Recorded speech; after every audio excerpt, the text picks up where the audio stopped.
So you guys, welcome to Heal Your Relationship with Yourself, aka Brown Girl University, and it's your girl, Kara Stevens, founder of the Frugal Feminista and Brown Girl University. And we have been working in terms of our masterminds on all the areas that make Black women whole or not so whole. And our first topic of discussion has been heal your relationship with the strong Black woman syndrome. I did a mastermind expressing my particular experiences from a financial perspective and just being a feminist. And then we had Tanya Ladipo come in and talk about the impact on a holistic level of the strong Black woman syndrome on our daily life. And now I'm super excited to close this series with Ronnie Patterson. You guys have heard about her on my blog when I reference my therapist. She is my therapist. And you know how Black women love to share? Well, they don't love to share hairstylists, but I really don't love sharing my therapist. So if I'm sharing her with you, it means she needs to be out there. People need to know about her because my journey with her has been such a transformational one. Long and short of the story is 2015, I was a hot mess and I needed to get some help and I know I needed it. And I went through a number of therapists that just did not work for me. And I finally connected with Ronnie, and we had a journey of close to 11 months or close to a year of consistent therapy every week. And now we're 3 years almost, Ronnie, or something like that. I'm having, still I go for my my monthly or quarterly checkups because the relationship that we've created has been one of, I think, maybe mutual transformation, and just the support that that has helped me be able to even do these kinds of things with you guys and know the role that a great brown girl therapist can play in the life of a brown girl. All right. And in the spirit of the strong Black woman syndrome, even strong Black women need therapists. In fact, I would argue that strong Black women are the best women, the best candidates for therapy. But I'm going to let Ronnie introduce herself, introduce her background, and then we're going to be talking specifically this session, not just a strong Black woman, but some of the things that create that mass that we have, which is Black women and shame, right? Something that is still very taboo in our community, but something that we have to unpack if we're ever to get free. All right. So Ronnie, can you just introduce yourself? Yeah, well, first I want to say thank you, Kara, for inviting me to be a part of this conversation. This is such an important topic, so I'm really grateful to be able to be a part of it. So as Kara said, my name is Ronnie Patterson, and I am a licensed mental health counselor who has been practicing in New York City for over 10 years now. Yeah, and she I think she's shortchanging herself, guys, because she's been practicing, but she's been healing, I guess, for the last 10 years, and I'm definitely I can testify to that. So we'll get later into how you guys can possibly work with her one-on-one if that's something that you want as a next step. But we're going to specifically dive into the questions and conversation around shame in the Black community, for Black women in particular. So I guess, Ronnie, my first question is, what is shame? I know we hear it in very broad terms in pop culture, don't shame me, body shaming, sex positive shaming. What is shaming? Or what is shame? Yeah, so it's so good that we get this language down, right? Mm-hmm. Because it's hard to conceptualize shame for many people. So shame is actually the fear of disconnection. So we as human beings, we're primed to connect. That's what we're put on this earth for. We all want to feel a sense of belonging, a sense of love, a sense of connection. So shame is the fear or the belief that we're flawed and thus we're not worthy of feeling this love and connecting. And it's an intensely painful feeling, right? So the research has actually shown that the brain perceives shame, social rejection, in the same way as physical pain. Oh, wow. So when we say it hurts to not feel connected or to feel rejected, we mean it. Our brain is receiving it in the exact same way as physical pain. Wow. So let's think about that, you guys. So when thinking about Black women as a particular demographic in this society, when you think about the levels of where we are kind of situated, we're often seen as invisible or undesirable, or often as Zora Neale Hurston calls it, the beast of burden for our society. Like, so what, Ronnie, what I guess would you say is Black women and their relationship with shame? Like, how has it been showing up, or is shame something that Black women are really experiencing but we don't even know? Yes. So you nailed it right there, right? Mm-hmm. So just talking about shame in general, there are 3 elements that Brene Brown, who is this incredible researcher in shame, has identified about shame. So the first one relates to what you're talking about, that shame is universal. Everybody experiences shame because we all are primed for connection. So we all fear disconnection. The only people who don't experience shame are those who don't have the capacity for empathy or connection. So really sociopaths. Everybody else experiences shame. And everybody is afraid to talk about shame. Why? Shame feeds off of silence.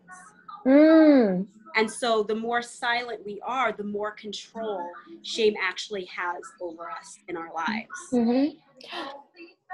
No, go ahead. Yeah, so we may be having this conversation and people watching it will say, I don't really experience shame. I don't know. Because it can be hard to conceptualize, right? So we think of shame as something that is done to us. And so then then sometimes we can think of incidents where someone has made us feel something or developed, but that's not always what shame is, right? So shame develops, of course, from messages we get in childhood, right? Of who we should be, who we shouldn't be, messages we get from society, from the culture. And so it starts off as a 2-person experience, or a person and a culture experience. But then it develops into something that we do to ourselves. So I think a more helpful way to conceptualize shame is to look at the tapes that we play in our head of self-doubt and self-criticism. I was just about to ask you, how does shame show up? So it shows up in what we say to ourselves. What we say to ourselves, exactly. So can you give us some examples of what women, Black women in particular, and just your experience of working with so many women over the past 10 years, what are some of the things that you've heard them say about themselves that they might not even recognize as shame, but from your expertise and your clinical perspective is a manifestation of shame?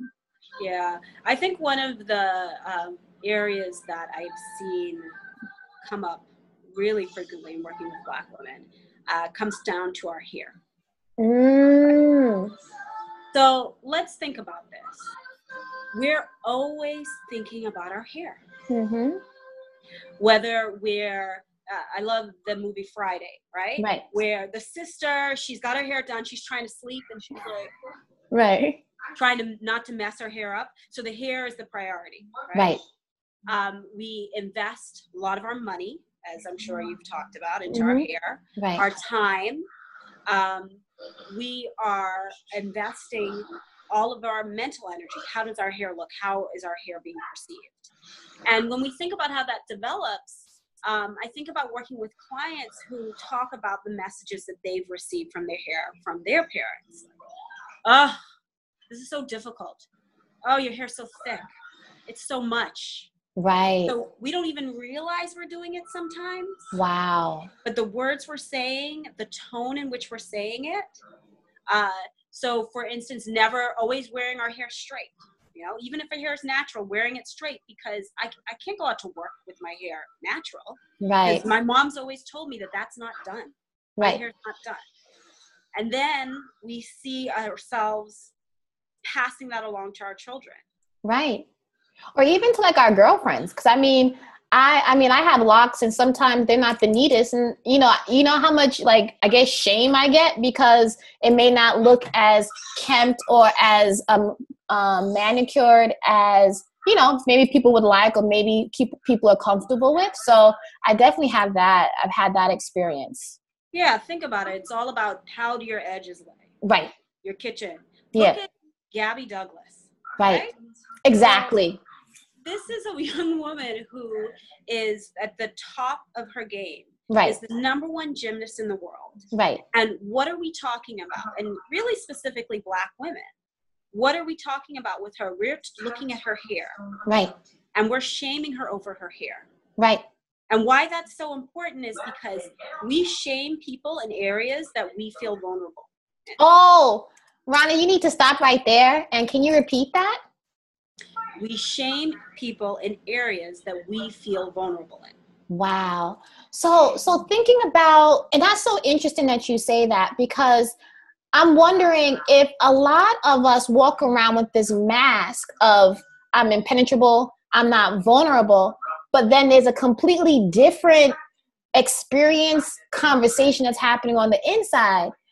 And you would think then that if they say they have it all together on the outside, you continue to push this idea that that's the way it should be, when actually we're all walking around with this shame, shaming each other, doubling up and compounding the shame. Wow. Yes. There's that talk show on Facebook with Jada Pinkett Smith. Yeah. Have you seen that yet? Red Table Talks? Yeah, I haven't seen it yet though. So I think the most recent one, she did an interview with Gabrielle Union, right? And Gabrielle Union talked about her journey and the work that she's done in herself. Right. And she talks about this incident, which was pivotal for her in creating change in her life, in herself. And I think it's the perfect example of what shame can do to us. Of how we operate in the face of shame. So she talks about going to a party and she feels really good when she before she gets to the party. Makeup's done, hair's done, outfit, she feels great.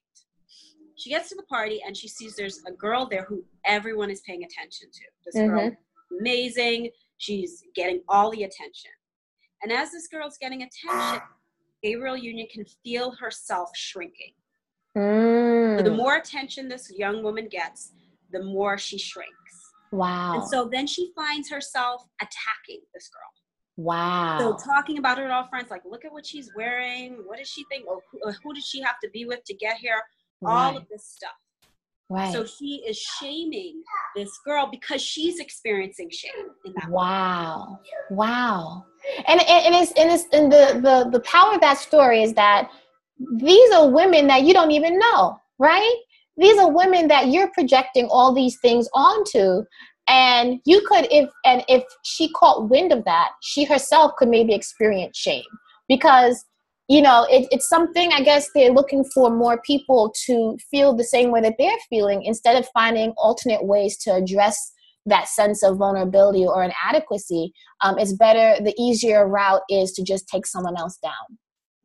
Yeah, and that's one way in which we operate within shame. There are other ways too. Like what? So Linda Hartling, who is a researcher, a psychologist, she's identified these 3 ways that shame shows up. Right? And so keep in mind that we all tend to use all 3 of these styles, depending on the person, depending on the incident, the rationale. Right. So we've talked about the one in which we are attacking, where we experience shame and we fight shame with shame. So I'm aggressive, right? Stop. I'm sorry, Ronnie, but you guys hear that? So one strategy is to fight shame with shame. So see if you do that. All right. Yes. So we all do that sometimes. Right. So another one is that we respond to shame by withdrawing. So we become silent. Right. And we see that a lot with trauma. People who survive trauma, they become silent. They keep secrets. And as we talked about, shame feeds off of that silence. Right. So in this instance, is this way of silence as a result of shame, is it because they blame themselves? Like, what's the difference between why someone would maybe make their manifestation of shame more towards the aggressive attack, or more towards the more like withdrawing? Yeah, it depends on how we're receiving the shame in that moment. Okay. So the same person can react to one situation of being triggered by shame by withdrawing, and then another situation by becoming aggressive. Gotcha. And then another one, which I think pulls into the strong Black woman syndrome, is that we try to become perfect when we experience shame. Oh, interesting. Can you share about that? So we want to appease, trying to please that person. We just do everything when we're feeling shame so that we don't have to address what's happening. Wow. And you know, for you guys that are listening, this is something that, number one, is super important. I know this is saving lives right now, and you're seeing yourself in a lot of these ways. And just to let you know that the manifestations of shame are not you. They're things that you're doing, and that there are ways that we can work together to overcome it. And so the first step is the idea of being self-aware that this is something that you do, that number one, also on top of that, that shame is universal. So it's not just you. We're all walking around with a bit of shame, but the difference between those that have less of it and more of it is their ability to acknowledge it and then kind of, I'm assuming, work through it, Ronnie, right? Yes, yes. And we'll definitely look at that because that's so important. Right. And I think just even looking at the areas in which we experience shame. Right? Can you go into that? So like, what are some of the areas that we could experience shame? So research has broken it down into 12 categories of shame, right? Okay. And these are not necessarily in order. So there is appearance and body image. There's money, work values. There's motherhood / fatherhood, parenting, family. There's religion. There's feeling labeled, fear of being labeled or stereotyped. There's sex. There's addiction. There's surviving trauma. There's being mentally or physical health issues, and aging. I remember that one. So these are the categories in which shame manifests in our lives. That's powerful. So that's a lot of different categories, but can you give an example for, say, how shame would manifest itself in religion? Or how, because predominantly African American women are one of the most religious groups in the United States, and church that identifies God-fearing, and in particular Christian, Baptist in particular for the United States. So how is it manifested like that? If how is that manifested? Yeah. Well, if we once again bring it back to the strong Black woman syndrome, right, we're expected to work full-time jobs, be the primary caretaker for our kids, to help them with their assignments, their homework, to do the shopping, to cook the food, to study and advance in our career, and also go to church. Right. On the day that we are exhausted. Right. When all we need to do, where all we want to do is rest. Right. Right. And then also it's expected, turn everything to faith. Taking time for therapy, no, that's not what we do in our community. Everything should be able to be solved through going to church. That's so powerful. You guys, I think and they don't have to be mutually exclusive. You can go to church and go to therapy. Exactly. Right? And I think this is part of the conversation. No one's saying what it means culturally to be Black is and the antithesis of being healthy. What we're trying to say is, here's some other ways that are actually, maybe hidden parts of the community that we need to resurface or reevaluate, because of the power to push our community forward. So, Ronnie, that's really powerful what you're talking about, just because of those categories, I can think of probably 5, that I know I have had to overcome, or even in my girlfriend circle, conversations that are still being had, but the conversation isn't necessarily about getting better. It's about actually defending the shame. Like, I should be able to get up. like, or you being lazy, or if you, I remember even just something even as funny today, but it was done in jest, but it was very powerful. This girl was, she's a writer, and she decided not to go to church because it was raining and she was tired, and she called herself a home-based sinner.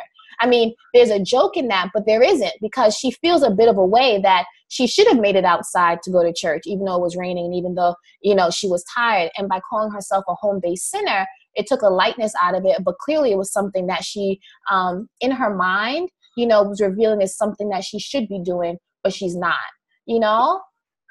Yes, and that's a really great example, right? Yeah. Because that taps into what the error is in the way people have used shame. Because people have seen shame and see shame as being a corrective tool. Yes. We hear that all the time. I'm going to shame that man into being better.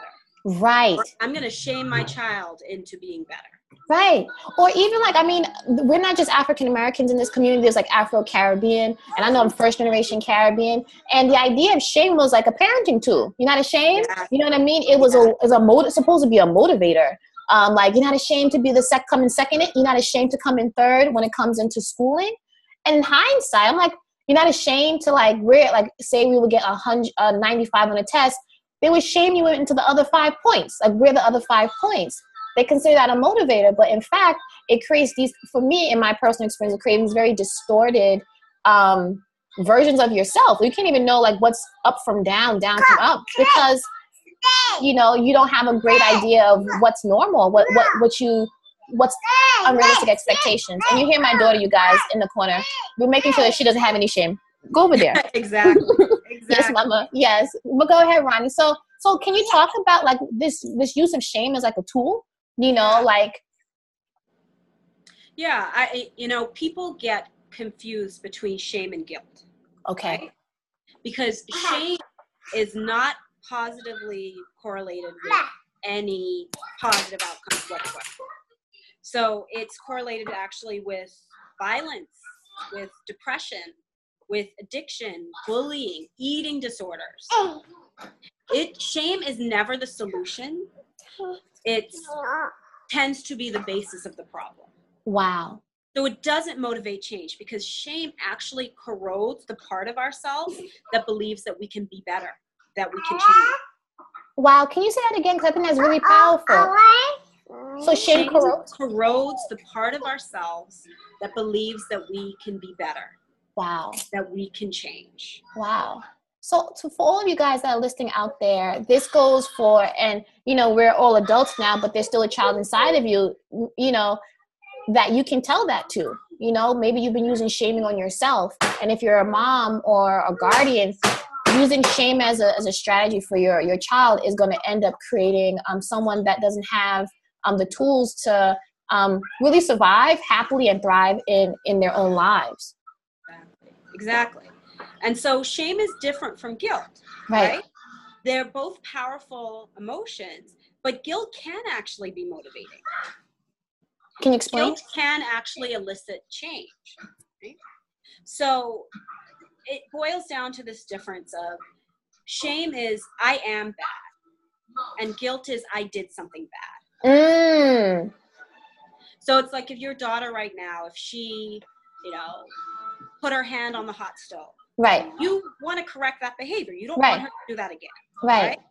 So you're not going to just be like, hey, that was great. Good for you. Great job. You want to correct it. Right. So that was bad. That was wrong. Right. Don't do that. That is not good. Right. Versus you're a bad girl. Right. Powerful. That's important, because then we attach our sense of ourself to our actions. Right. That's powerful, you guys. I mean, just hearing that, I just have so many different scenarios from teachers, from what teachers have said to me. My mom, she wasn't big into shaming personally, but just hearing her stories growing up. But in some ways, she shamed probably inadvertently because of how she was parented. But right there, you guys, that's such an important shift for you guys to have in the uselessness and shame, basically. Exactly. I mean, it doesn't seem to be a very useful emotion or a useful strategy or there's no place for it in our range of emotions or anything like that. Here, mama. Go ahead, Ronnie. Yet we all feel it. Right. So I guess the next segue then is like, how do we overcome it? Like, what are some of the ways that we can overcome it?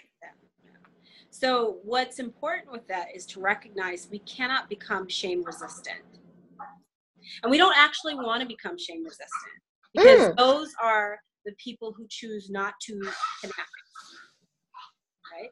And I think just by virtue of the women in your class signing up for this, they want to connect, they want to do better, they want to make transformations in their life. Right. So we don't want to become shame resistant, but we want to become shame resilient.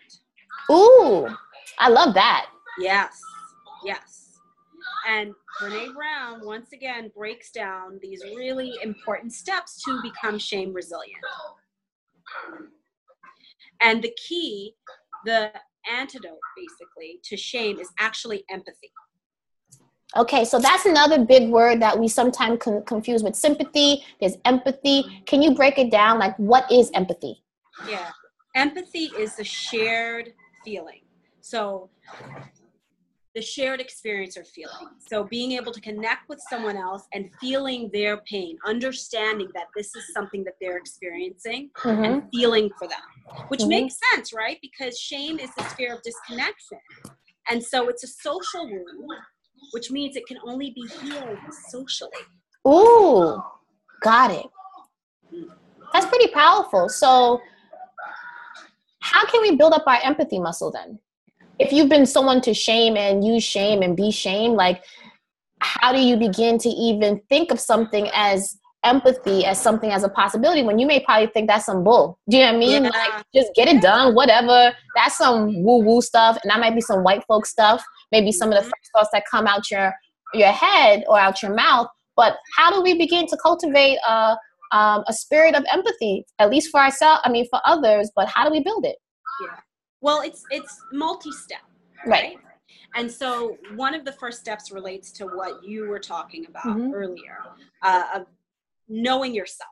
Like you're saying, like, you know your triggers, you know these stuff. So being aware. And to do that, we need self-compassion. And I know people hear that, especially Black women, and we see that as selfishness. Right? I can't take time for myself. I have to do X, Y, Z. I have to do A, B, C. I can't take time for myself. But I always think of the greatest example of the need for self-compassion coming from the instructions you get when you travel. So they tell you when you get on a plane, you know, they put you through the safety instructions. They tell you in the case of emergency, if you're traveling with small children or infants, the oxygen mask will come down. Put it on your face first. Because if you are not healthy, you cannot take care of the other people in your life. That's so powerful, Ronnie. And my question now is, how do we begin to change the thinking of our community members? Because when you leave this safe space, you're going back into your respective areas where people may still have the same beliefs about what you should be doing and shaming you when you're not. Like, what can we begin? What kinds of conversations can we begin to have to even broach the shift that they may be beginning to experience? Yeah. I think transforming yourself is the key. That's where it all starts. And I'm sure you can speak to this as well. Right. When we start to be different, it changes the way we interact with the world, right? So just even learning this stuff about shame, it's like there's been a curtain over our eyes. Absolutely. And yeah? No, go ahead. Well, and then the curtain starts to lift, and we start to see, oh, I'm operating from a place of shame. She's operating from a place of shame. You become like this ace eye, private eye. You know what I mean? Like, you see it in yourself. Like, oh my God, did I just say that? Did I just have that thought? What was that trigger that made me feel ashamed? Like, is an attractive woman? Is it someone that reminds me of my ex, or is it a money issue? Is it because I'm not being paid? or whatever it is. So you guys, now one of the best ways to begin to think about transforming your relationship with shame is to not invite it in, it's already there, but to be an observer of it and then see what it's teaching you. That's exactly it, Cara. Yes. So knowing what shame looks like and feels like for you. Right. Because what it looks like for you may be very different than for me. Like for me, it might be that my heart starts beating really fast. But for you, it might mean that your stomach starts crunching and you start to hang over. Right. Or you may, for some of us, we can like run down things. Maybe you may start to eat. I'm not sure. Is that a possibility? You may begin to spend, frugal feministas. You may begin to maybe drink. You know, you may go on social media as a distraction. You may, you know, I don't know. There's so many things. And that's I guess it's the beauty and in the discovery is to find out what it is that is part of your responses when it comes to shame, and not shaming your shame. Because I know a part of it would be like, oh my God, I have all this shame. Now I'm ashamed of my shame. And it just creates this roller coaster. Ronnie, can you speak to that? Yeah, that's so important. Mm-hmm. And really that's the key with self-compassion work. Right. Right? Because it's not about being kind to yourself because of the desired outcome. Stop right there. What does that mean? That is like genius. But tell us, break that down. So if I'm kind to myself right now because I want to feel better. Right. Now I'm going to be nice to myself because I want to feel better. Right. Research shows that it actually doesn't work. Like it sounds so arbitrary, but we're trying to trick the mind. Right. But it's about being kind, being loving to yourself because you deserve it. Whoa. Because you love yourself. Wow. You guys, Ronnie, I gotta let that marinate because I feel like, well, statistically, Black women are some of the most educated in this country. We're extremely achievement oriented. And in this new era of everyone's an entrepreneur, everyone's a boss babe, everyone's a boss bitch, whatever, like we aren't even, we're very stringent about the outcome. Like, I want this done now. And if it's not measurable, then it's not worth it. But to step back and say, no, you should be compassionate to yourself because you deserve it, not because you just want to feel better, is a shift, you guys. Like, just you being alive and you being here is enough. You don't have to do anything else. And I think that's really important for those strong Black women out there that have had their worth and shame levels equated to what they do for others and what they don't. So I need you guys to hear that. You are worthy of love just by virtue of being you. And if no one's ever told you that, or Ronnie, if no one's ever told them that, they can be the first ones to tell themselves. Right? Thank you, Mom. Exactly. Wow. Wow, Ronnie, this has already been we're already 35 minutes in. Okay. Just plugging this in. But I just want to, are there any last words or last bits of advice you can give the Brown Girl University community about shame, further readings? Yeah, so I would say with shame, keep in mind that, yes, it's very important to have a level of self-compassion and kindness to yourself when you're operating in a place of shame. Right. Because the prefrontal cortex of your brain that does the thinking and analyzing is no longer functioning when you're experiencing shame. It's the part that does fight or flight. So that's taking over. So you need to really be kind to yourself. You need to know what shame feels like, looks like on you. You need to know what your shame triggers are. You need to be able to practice critical awareness, like reality tests. These messages I've gotten about shame, are they actually realistic? But in order to do that, you have to be able to share with others.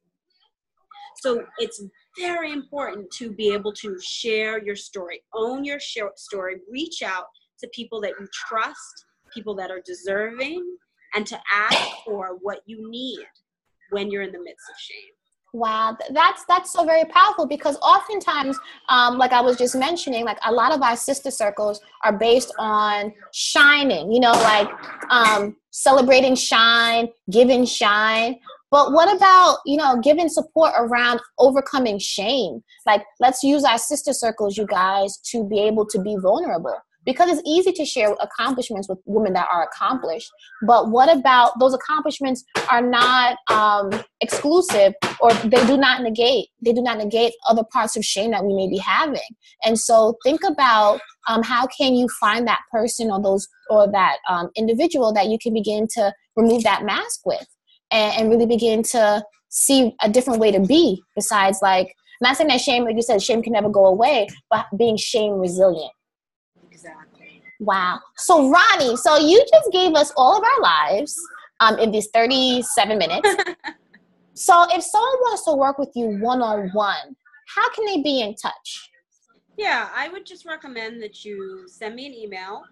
Making sure to identify how you found me. And then what we would try to work out is a consult, just a quick 5-minute phone consult to see if we would be a good fit. Right. Because as you and Tanya talked about in your last class, it's really important to find someone who you feel comfortable with. Right, right. So what's your email address? So it's my name, Ronnie Patterson, RoniPatterson, 101 And I'll leave this in the links, you guys, so you can have access to Ronnie. So Ronnie, you've given me so much over the past 2 years that, you know, I'm just, you know, I'm always very grateful, and I tell you that all the time. And I have one more question. I'm lying. I have one more question. So how can a good therapist help you not overcome, but be more shame resilient? Yeah. Well, it's what we were talking about is cultivating awareness, right? So you work in therapy on understanding yourself better, right? Being able to understand, what is this experience like for me? What are my triggers? But also it's a place where when you find the right therapist, you have this relationship of trust and vulnerability. And you use that to help you be able to carry that trust and vulnerability into other relationships in your life. Yeah. And one thing that Ronnie has taught me has been, like, it's a different relationship than a girlfriend. Like, this is a relationship where if you had trouble with something being about you, this is the best place for you to start, because it's all about you, you know. And at the beginning, it was very hard for me, because I was asking Ronnie how was her day. She's like, I guess. But the whole idea is for me to help you figure out, no, not like that, Ronnie, but the idea is it's a different kind of relationship, right? The reciprocity doesn't have to be there in the same way you have the reciprocity with a family member or a friend. It's a special relationship. And if you find a therapist that you connect with, it's a transformative one. And as much as, you know, in our community, we say, you know, Jesus can fix it. Jesus can't fix it, and so can therapy. You know what I mean? So be on the lookout for those triggers when it comes to your shame. Be self-compassionate, as Ronnie talked about. And if you see that you're in need of support, reach out for someone that can be able to help guide you through. And if you realize there's no one in your circle that can do that, don't be afraid to invest in a therapist that can help you get through. All right, you guys? So, Ronnie, any more last words? I was lying, but now I'm not lying. Any last words? Yeah, I just want to thank you for giving me an opportunity to share today. You know, this is a topic that affects all of us. Right. And when you start to really address what's happening in your life, as you've experienced, who you are transforms, your relationship to other people transforms, who you attract in your life, who you are attracted to will transform. And when you talk about changing your community, just by virtue of you transforming, people will look and say, like, well, what are you doing different? And that helps create change within your community as well. Wow. Okay, so basically you're saying be the change that you want to see, you know, I mean, and then other people will kind of follow. All right, Ronnie. So you guys, I want to thank you for investing your time. You could have been anywhere else, but you're here working on yourself and healing your relationship with yourself, and specifically your relationship with shame and the strong Black woman syndrome. Ronnie, you always know I'm a super duper fan. I support, you've been so supportive over the years. I want to thank you for being a part of this, I guess this body of work that I wanted to give to the brown girl community, to help us heal and be happy, because I myself have had the personal benefits of going through all these, having these same problems, and learning ways to not overcome, but to be the best self that I can be, and be more self-aware and more self-compassionate. And I couldn't have done that without you. So guys, make sure that you watch this video, and you watch it again and again until you internalize some of the things, and use the tips that Ronnie talked about to help you really begin to think about what your next step should be. All right. So until next time, this is Kara Stevens from Brown Girl University, and Heal Your Relationship with Yourself. Until next time, bye.